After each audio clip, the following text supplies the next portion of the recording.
오늘 여러분과 함께 나누게 될 하나님의 말씀의 제목은 한 남자의 이야기입니다. 한 남자의 이야기. 한동안 남자가 반하는 여자 순위 베스트 10이라는 유머가 인터넷을 떠돌아다녔습니다. 그럼 남자가 반하는 여자의 순위 베스트 10 궁금하십니까? 궁금하시면 500원. 아직도 그 유머를 쓰시고 계시는군요. 궁금하시죠? 대망의 1위는 예쁠 때라고 합니다. 예쁠 때. 2위는 뭘까요? 2위는 아무것도 아닌데 얼굴이 예쁠 때. 3위는 밥 먹고 밥을 흘렸는데도 얼굴이 예쁠 때. 4위는 싸우고 화가 나서 토라졌는데도 얼굴이 예쁠 때. 5위는 피곤하다면서 나에게 괜히 짜증내는데도 얼굴이 예쁠 때. 6위는 노래방에 가서 노래 부르다가 삑살이 났는데도 얼굴이 예쁠 때. 7위는 길을 가다가 넘어져서 창피한 얼굴로 나를 바라보는데도 얼굴이 예쁠 때. 8위는 그냥 아무 이유 없이 얼굴이 예쁠 때. 9위는 배가 고프다면서 징징거리면서도 얼굴이 예쁠 때. 10위는 뭘까요? 그냥 예쁠 때라고 합니다. 남자라는 하여튼 예쁘면 다 용서가 되고 예쁘지 않으면 화가 나는 존재가 남자가 아닐까. 여러분, 남자 어떤 존재일까요? EBS 심리 다큐 남자 제작팀이 수많은 전문가들을 만나서 정리한 내 남자의 사생활이라는 책이 우리에게 이런 질문을 던지어 줍니다. 여자의 일생은 문학이나 영화, 드라마 등에서 흔한 소재이다. 열정적인 사랑과 그 성취, 배신, 이별, 뜨거운 모성애, 엄마의 가히 없는 희생 등이 주요 컨셉이다. 많은 여자들이 공감한다. 자신들도 그렇게 살아왔고 또 그렇게 살고 있기 때문이다. 그런데 남자의 일생을 다룬 작품은 드물다. 왜 그럴까? 왜 그럴까요? 심리 다큐팀은 그들의 심층 연구와 조사를 기반으로 우리에게 이렇게 답을 해주고 있습니다. 결국 남자는 모두 같은 길을 가기 때문이다. 다양한 소재가 없다는 거죠. 그냥 남자는 결국 다 같은 길을 간다. 그러면서 그 책은 이렇게 정리하고 있습니다. 마침내 남자는 평범한 직장인 셀러리맨이 된다. 이를 악물고 갖가지 스트레스를 견뎌내며 현실에 적응해 간다. 그렇게 기계처럼 마치 일하는 짐승처럼 하루하루를 되풀이하며 반평생을 살아간다. 이것이 남자다. 사랑하는 남자 여러분, 어떻게 살고 계세요? 아니, 그 남자를 가장 가까운 곳에서 지켜보고 계시는 여자 여러분, 그 남자 보면서 무엇을 느끼고 계십니까? 이런 말이 있죠. 여자 팔자, 남자 만나기에 달려있다. 이 말이 꼭 틀린 것이라고 할 수 없는 것은 남편이든 아들이든 남자는 여자의 일생에 가장 큰 영향력을 끼치기 때문이죠. 오늘 성경은 한 남자의 이야기를 들려주고 있습니다. 니고데모라는 사람이죠. 그런데 이 남자는 보통 남자가 아니에요. 보통 사람들과는 달리 매우 성공적인 스펙을 갖고 있었던 사람입니다. 자, 우리가 읽은 본문 성경 1절을 보면 그를 이렇게 소개합니다. 자, 화면에 나와 있는데 같이 한번 읽어주시겠습니까? 시작. 그런데 바리새인 중에 니고데모라 하는 사람이 있으니 유대인의 지도자라. 자, 먼저 이 사람은 뭐라고요? 유대인이었습니다. 유대인들 중에 탁월한 사람들이 많다는 거 잘 알고 계시죠? 육동인 씨가 쓴 유대인처럼 성공하라는 책을 보면 세계 인구의 0.25%밖에 안 되는 유대인이 노벨상 수상자의 25%를 배출했다고 합니다. 1인당 과학 논문 수와 특허 건수 세계 1위는 늘 유대인이었고요. 뿐만 아니라 월스트리트 금융가와 다이아몬드 시장의 98%를 쥐락펴락하는 사람들이 바로 유대인이라고 합니다. 태어날 때부터 우월한 유전자를 갖고 있어서 그들은 그 유전자를 가진, 즉 선민 사상을 가지고 살아가고 있습니다. 게다가 그는 유대인 중에서도 바리새인이었고 지도자였다고 오늘 성경은 말씀하고 있습니다. 이 말은 당시 70명으로 구성된 사내들인 공회라는 곳이 있었는데 거기에 의원이었다는 거예요. 지도자였다는 거예요. 다시 말해서 그는 정치적으로 또한 사회적으로 또한 종교적으로 존경받는 지도자였다는 것입니다. 또한 10절을 보면 랍비라고 그러는데 여러분, 이스라엘에서 랍비가 얼마나 사회적으로 존경받는 인물인지 아세요? 한마디로 그들은 모든 영역에서 사람들에게 존경받는 사람이었죠. 그런데 그런 사람이 밤에 예수라는 젊은이를 찾아와서 이렇게 부릅니다. 랍비여. 왜 찾아왔을까요? 아무것도 부러워할 것이 없을 것 같은 이 남자가 왜 밤에 예수를 찾아왔을까요? 결국 남자는 모두 같은 길을 걷게 되기 때문입니다.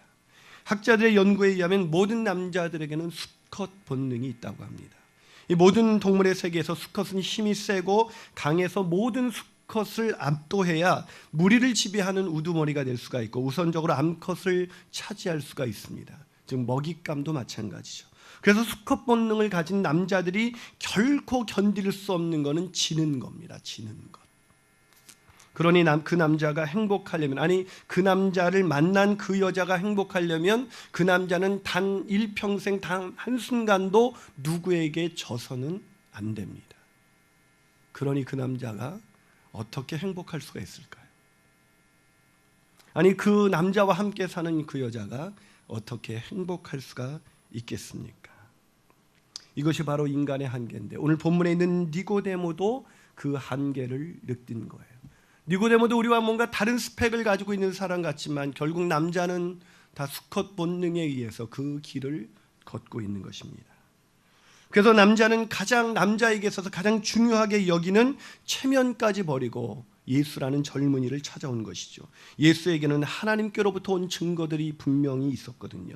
그래서 이는 그 젊은 예수에게 사회적으로, 종교적으로, 도덕적으로, 정치적으로 존경받았던 이 원로가 그 젊은 예수에게 이렇게 부른 것입니다. 라삐여, 내 인생의 문제를 좀 해결해 주십시오. 그러자 예수께서 뭐라고 대답하셨습니까? 본문 3절 한번 같이 읽어주시겠습니까? 3절입니다. 시작. 예수께서 대답하여 이르시되 진실로 진실로 내게 이르노니 사람이 거듭나지 아니하면 하나님 나라를 볼 수 없느니라. 뭐라고요? 거듭나야 한다는 거예요. 다시 태어난다는 뜻이죠. 즉 단순한 개혁과 개선의 노력으로 인간은 만족할 수 없다는 거예요. 너 지금 노력하면서 네 인생 살아왔지? 그러나 그렇게 네가 인생 노력한다고 해서 네 인생 행복할 수 있는 것 아니야. 거듭나야 돼. 패러다임의 전환. 이제껏 살아온 것과는 그것을 완전히 뒤집는 완전한 어떤 새로운 인생, 그런 변화가 아니고는 네 인생 결코 만족한 인생 살 수가 없어. 그렇다면 최선을 다해서 살았지만 만족하지 못하며 살아가는 우리에게 가장 중요한 질문은 이것입니다. 그렇다면 우리는 어떻게 거듭날 수 있는 것일까? 거듭나야 행복하다면 우리 인생 속에서 가장 중요한 질문은 우리는 어떻게 거듭날 수 있을까라는 질문이에요. 자, 우리 어떻게 거듭날 수가 있을까요? 첫 번째 비결은 거듭나지 않은 인생의 절망을 깨달아야 합니다. 거듭나지 않은 인생은 절망스러운 인생을 살 수밖에 없다라는 걸 깨달아야 돼요. 여러분, 하버드 대학교에서 행복학 열풍을 일으킨 탈 벤 샤하르라는 교수가 해피어라는 책을 냈습니다. 이 해피어라는 책에서 그는 자신이 행복이라는 주제에 관심을 갖게 된 자신의 이야기 하나를 들려줍니다. 그것은 그가 16살 때 일어났습니다. 당시 그의 꿈은 전국 스쿼시 선수권대회에서 우승을 하는 것이었습니다. 우승만 하면 행복해질 것이라는 믿음이 그에게 있었거든요. 그리고 놀랍게도 그 꿈 같은 일이 일어납니다. 전국 스쿼시 선수권대회에서 우승을 차지한 것입니다. 그때 탈베인 샤르 교수는 자신의 심정을 이렇게 책에서 고백합니다. 마침내 이스라엘 전국대회에서 우승했을 때 나는 뛸 듯이 기쁘고 상상한 것보다 훨씬 더 행복했다. 가족, 친구들과 함께 축하의 자리를 가졌는데 그 순간만큼 5년이라는 준비기간 동안 나를 움직였던 믿음이 옳다는 것이 증명되었다. 축하의 밤을 보내고 나는 방으로 들어갔다. 그리고 침대에 앉아서 잠자리에 들기 전 마지막으로 더없이 행복한 기분을 음미하려고 했다. 그런데 그토록 오랫동안 간절히 원하던 꿈이 실현되었다는 행복감이 호련히 사라지면서 다시 공허함이 밀려왔다. 나는 당황스럽고 두려웠다. 몇 시간 전에 흘렸던 기쁨의 눈물은 고통과 무기력함으로 변해가기 시작했다. 그러면서 그때 그의 마음속에 잊을 수 없는 하나의 질문이 떠올랐다고 합니다. 그 질문은 이것입니다. 모든 것이 완벽하게 이루어진 것처럼 보이는 지금도 행복하지 못하다면 어떻게 내 인생 지속적인 행복을 누릴 수 있단 말인가? 여러분, 행복하세요? 혹시 더 벌면, 더 높이 올라가면, 원하는 것을 손에 넣으면 행복해질 거라고 생각하고 계시나요? 만약 그렇게 생각하셨다면 죄송하지만 결코 행복할 수 없을 것입니다. 여러분도 알고 계시잖아요. 뭔가 여러분의 인생 속에서 작은 목표를 이룬 순간은 누구에게나 있습니다. 그것을 이루었을 때 어떠셨어요? 그 순간은 행복했지만 탈 벤 샤르처럼 그 행복감 금세 허무함으로 변질되지 않았나요? 작년에 사신 차 때문에, 신입사원 때 기대했던 그 승진의 자리에 올랐을 때 그 행복이 지금도 우리를 행복하게 하고 있나요? 그래서 어떤 사람은 말하죠. 그래서 목표를 또다시 세우는 겁니다. 그러면 그 목표를 이루는 순간은 어떻게 될까요? 마찬가지 아니겠습니까? 그래서 사람들은 쾌락주의에 빠지기도 합니다. 아니, 포스트모던을 살아가는 대부분의 사람들은 그저 오늘에 그냥 충실하면서 오늘만 즐거우면 된다라는 그런 천박한 즐거움을 누리며 사는 것이죠. 이 탈 벤 샤르 교수는 행복을 추구하는 사람들을 4가지 유형으로 나눕니다. 그 첫째가 바로 쾌락주의예요. 지금 당장 즐거운 일을 찾는 것이죠. 그러나 그것은 맛있는 정크푸드 햄버거를 먹는 것과 같다고 탈 벤 샤르 교수는 말합니다. 당장은 맛있겠지만 결국은 건강을 잃어버리는 것처럼 당장은 즐거울 수 있겠지만 결국 고통만 남는다는 것이죠. 두 번째 사람들이 추구하는 것은 성취주의입니다. 성취주의. 건강한 재료로 만든 야채 햄버거에 비유했습니다. 하지만 나중을 위해서 현재의 즐거움은 늘 뒤로 미루어지죠.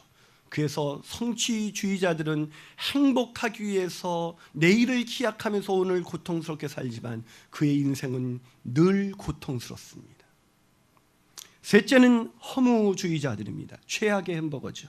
맛도 없고 건강도 해치는 모델입니다.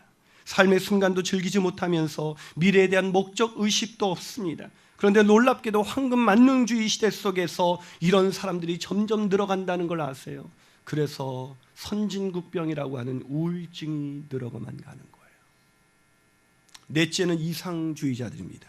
현재의 즐거움을 가져다주는 활동이 성공적인 미래로 자신을 안내한다는 믿음을 갖고 사는 것이라고 합니다.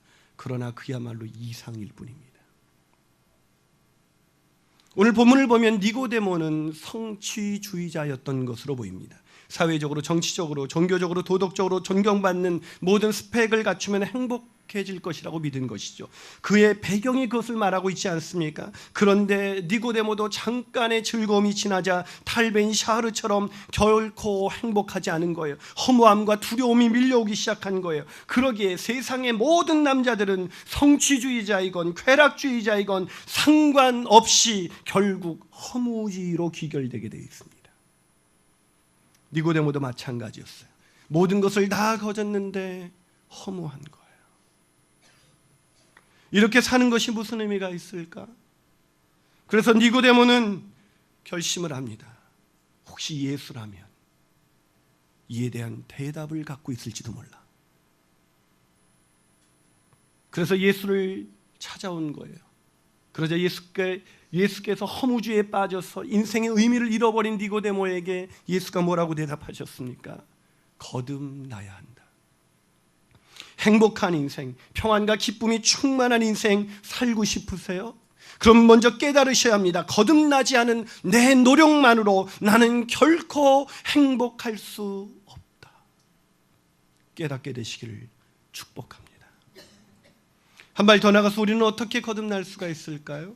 그 두 번째 비결은 거듭남이 무엇인지 제대로 깨달아야 합니다. 예수께서 거듭나야겠다고 말씀하자 니고데모는 어안이 벙벙했어요. 왜냐하면 사람이 어떻게 거듭날 수가 있어요? 어떻게 엄마의 뱃속에 다시 들어갔다가 나올 수가 있단 말입니까? 거듭남을 오해한 거죠. 오늘날 교회 다니는 많은 사람들이 행복하지 않아요. 그렇죠? 왜 그럴까요? 거듭남을 제대로 알지 못하기 때문이에요. 좀 전에 간증을 들은 자매의 행복이 느껴지세요? 그 눈에서? 교회를 오래 다닌다고 그 행복이 찾아오는 것 아니에요. 거듭남의 의미를 제대로 알아야 돼요. 거듭남이 무엇입니까? 그것은 영적인 출생이에요. 다시 육적으로 출생을 경험하는 것이 아닙니다. 우리 영혼이 새로워지는 것이죠. 그래서 고린도후서 5장 17절은 이렇게 말씀합니다. 한번 읽어볼까요? 시작. 그런 중 누구든지 그리스도 안에 있으면 새로운 피조물이라. 이전 것은 지나갔으니 보라 새 것이 되었다. 그렇습니다. 거듭나는 것은 육적으로 다시 태어나는 것이 아니라 영적으로 새로운 피조물이 되는 거예요. 여러분, 우리가 이 말을 이해하기 위해서 영적으로 다시 태어난다는 말이 무슨 말이에요? 이 말을 이해하기 위해서는 우리는 인간의 죽음에 대한 세 가지 개념을 먼저 이해합니다. 인간은 세 가지 죽음을 경험하게 되어 있어요. 첫 번째 죽음은 육체적인 죽음입니다. 여러분 잘 알고 계시는 거죠. 여러분, 죽음의 본질이 뭡니까? 죽는다는 것은 분리된다는 거예요. 그래서 육체적인 죽음이라는 것은 우리의 영혼과 몸이 분리되는 사건이에요. 그래서 믿지 않는 사람들도 사람이 죽었다는 표현을 이렇게 쓰죠. 영혼이 떠나갔다. 죽음은 분리예요. 육체적인 죽음은 몸과 영혼이 분리되는 것입니다. 영적인 죽음이 있어요. 그건 뭘까요? 하나님과 인간이 분리되는 거예요. 그래서 인간이 선악과를 따먹었을 때 내가 정령 죽으리라고 했는데 우리는 안 죽어서 이상하게 생각하지만 영적으로 죽은 거예요. 선악과를 따먹은 순간 하나님과 교제하면서 그 무엇과도 바꿀 수 없는 그 기쁨 속에 살아가던 인간이 선악과를 따먹는 순간 하나님과 분리되어 하나님과 교제할 수 없게 되는 거예요. 그래서 인생의 목적도 알지 못하고 왜 사는지 그 이유도 발견하지 못하는 거예요. 그래서 허무하죠. 그게 영적인 죽음입니다. 세 번째 죽음은 영원한 죽음입니다. 육체의 죽음의 결과 하나님과의 관계가 영원히 단절된 것이죠. 다시 말해서 육체의 죽음을 맞이하기 전 영적으로 거듭날 수 있는 기회를 놓친, 그 기회를 저버린 사람들이 경험하게 되는 죽음, 그것이 바로 영원한 죽음. 우리는 그것을 지옥이라고 부릅니다. 지옥은 하나님과 영원히 분리된 상태에서 그 인생의 목적을 알지 못한 채 살아가는 거예요. 그래서 예수께서 영적으로 죽어있는 니고데모에게 거듭나야 한다고 말씀하신 것입니다. 아무리 종교적으로, 도덕적으로, 사회적으로, 또한 정치적으로 존경받는 인생을 살아왔다 할지라도 거듭나지 아니하면 하나님이 주신 평안과 기쁨을 누릴 수가 없기 때문이죠. 그런데 니고데모는 이 영적인 출생을 육적인 출생으로 이해한 거예요. 예수님께서는 영적인 것을 말씀하시는데 이 니고데모는 자꾸 육적으로 이해한 거예요. 그래서 예수께서 6절에서 이렇게 말씀한 거예요. 자, 6절을 한번 읽어볼까요? 6절. 자, 6절을 읽습니다. 시작. 육으로 난 것은 육이요 영으로 난 것은 영이에요. 영적으로 거듭나야 된다는 거예요. 그래도 이해가 안 가세요? 그럼 제가 예를 들어드리죠. 아주 쉬운 예입니다. 충청도에 한 미국인이 이발을 여행을 하다가 이발할 때가 돼서 이발을 급히 하려고 이렇게 찾아봤어요. 마침 이발소가 있는 거예요. 그런데 고민이 생겼어요. 이 충청도 촌구석에 영어를 할 줄 아는 사람이 있을까? 그래도 깎아야 되니까 그냥 들어가서 의자에 앉았습니다. 그러자 뒤늦게 안에서 나오던 충청도 이발사가 이렇게 인사했어요. 왔어요. 그랬더니 이 미국인이 깜짝 놀랐어요. 아니, 이 충청도 촌구석에 영어를 하는 사람이 있다니. 충청도 사투리 와시유를 그냥 와시유, 너 무엇을 보고 있느냐, 이걸로 이해한 거예요. 너무나 기분이 좋아서 마침 거울을 보고 있었기 때문에 이렇게 대답을 했습니다. 밀어. 그랬더니 머리를 완전히 밀어버렸다는 거예요. 사랑하는 여러분, 기억하십시오. 거듭난다는 것은 우리의 노력으로 무엇인가를 개선해 나가는 그런 것들이 아니에요. 기독교와 타종교의 차이가 여기 있습니다. 기독교는 우리의 노력으로 구원을 이루는 것이 아닙니다. 아니, 우리의 노력으로 구원을 이룰 수 없습니다. 왜냐고요? 로마서 3장 23절은 인간에 대해서 이런 선언을 하고 있습니다. 모든 사람이 죄를 범하였음에 하나님의 영광에 이르지 못하더니, 뭐라고요? 모든 사람이 죄를 범했음으로 말미암아 하나님과 교제할 수 없게 됐다. 하나님의 기준에 도달할 수 없게 되었다는 것입니다. 그러게 인간이 아무리 노력을 한다고 해서 어느 순간 구원에 이를 만큼 거듭난 그런 변화가 일어나는 것은 아니라는 거예요. 그런데도 교회 다니는 상당히 많은 사람들 중에서 세례를 받으라고 하면, 아니, 저는 아직 준비가 안 됐어요. 제가 좀 더 노력을 해서 내가 어느 정도 수준에 이르면 그때 침례를 받겠습니다. 그건 착각이에요. 인간은 스스로를 구원할 수 없습니다. 인간의 노력으로 하나님과의 분리된 이 간극을 메어갈 수가 없는 거예요. 오직 하나님만이. 그래서 이 간격을 메울 수 있는 거예요. 그래서 하나님께서 이 간격을 메우기 위해서 보내신 분이 바로 예수 그리스도이십니다. 그분을 만날 때 우리는 거듭날 수가 있는 것입니다. 마지막으로 우리는 어떻게 거듭날 수 있을까요? 그러게 우리가 세 번째로 알아야 되는 마지막 가장 중요한 거듭남의 비밀은 예수를 구원자요 주님으로 영접해야 한다는 것입니다. 오늘 함께 읽은 본문을 읽으면서 참 니고데모가 대단하다고 느껴졌습니다. 왜냐하면 그는 말씀드린 것처럼 모든 영역에서 존경받는 사람이었잖아요. 그런데 그런 그가 체면을 버렸어요. 여러분, 남자가 체면을 버린다고 쉬운 일이 아닙니다. 근데 그런 남자가 체면을 버리고 젊은 예수를 찾아온 것입니다. 왜 다른 사람이 아닌 예수를 찾아왔을까? 이 사람은 존경받는 사회의 원로라고 말씀드렸어요. 탁월한 철학자나 탁월한 자신의 인생의 문제에 대한 해답을 줄 수 있는 위대한 학자들을 얼마든지 찾을 수 있었던 사람이에요. 그런데 왜 이 사람은 젊은 예수를 찾았을까요? 그들로 하여금 그 문제를, 거듭남의 문제를, 이 인생의 답답함을 해결할 수 없다는 것을 잘 알았기 때문이죠. 오직 예수만이 내 인생의 문제를 풀어줄 수가 있다라는 것을 알았던 것입니다. 자, 그것을 우리가 니고데모가 고백한 본문 2절을 보시면 알 수가 있어요. 자, 본문 2절을 한번 읽어볼까요? 있습니다. 시작. 그가 밤에 예수께 와서 이르되 랍비여, 우리가 당신은 하나님께로부터 오신 선생인 줄 아나이다. 하나님이 함께하지 아니하시면 당신이 행하시는 이 표적을 아무도 할 수 없음이니이다. 자, 니고데모가 왜 예수를 찾아왔어요? 예수가 하나님께로부터 온 분이라는 것을 알았기 때문입니다. 예수께서 행하시는 기적과 그 말씀들을 보면서 하나님이 예수와 함께 하신다는 것을 알았다는 거예요. 그러나 안타깝게도 니고데모는 예수가 하나님께로부터 오신 분이라는 건 알았지만 예수가 누구인지는 정확하게 알지 못했다는 거예요.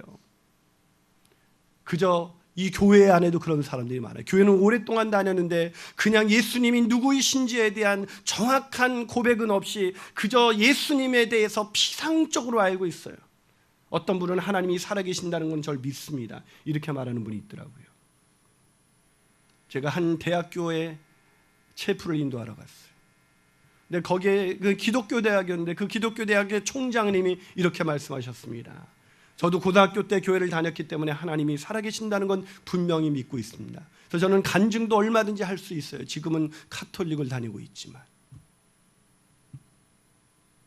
많은 분들이 교회를 다니면서도 예수가 누구이신지에 대해서 정확하게 알지 못합니다. 예수는 누구일까요? 아니, 이 시점에서 우리가 거듭나기 위해서 가장 중요한 질문은 여러분에게 예수는 어떤 분이신가라는 질문입니다.